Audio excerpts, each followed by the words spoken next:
Pa ti si već veliki dečko. Koliko godina imam, pogodite, 4, oblutak me zovu. Toliko novoga svakog dana učim ja, s vama podijeliti to želim. Svijet se sve veći, mijenja svaki dan, s mamom i tatom kad odlazim van. Meni odrastanje ponekad teško je, veselo ipak je više. Oblutak me zovu, oblutak. To sam ja. Gledajte, oblutak je poštar. A to savršeno odgovara današnjoj priči, jer današnja se priča zove Oblutak šalje pismo. Zabavljaš li se, Dušo? Da, mama. Kakav divan sunčan dan. Nacrtat ću sunce.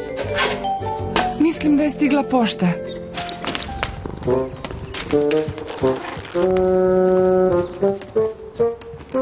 Pitam se ima li danas kakvo lijepo pismo.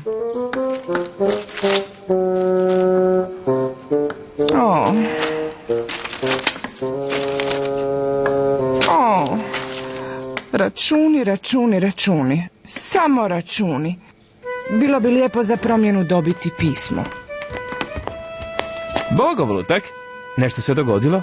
Mama bi htjela dobiti pismo. A zbilja? Oblutak je objasnio kako mama ne voli račune i želi dobiti pismo.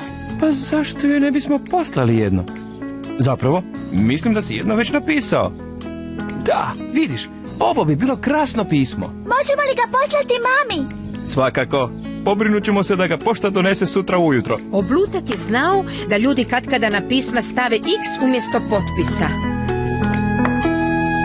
Potpis, izvrsno. Sad nam treba omotnica. Znam gdje su, tata. Odmah se vraćam. A markica? Da!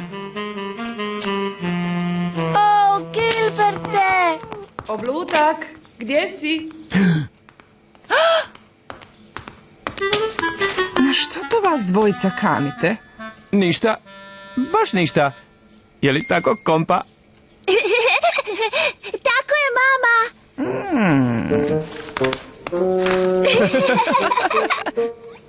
Da bi mama ujutro dobila pismo, večeras moramo sve završiti. I ujutro moramo ustati jako rano. Da. E sad, što još moramo učiniti? Zalijepiti markicu. Tako je.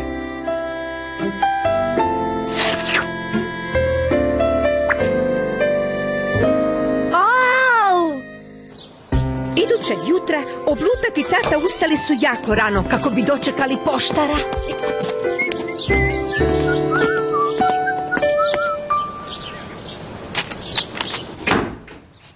Mama, mama, dolazi poštar.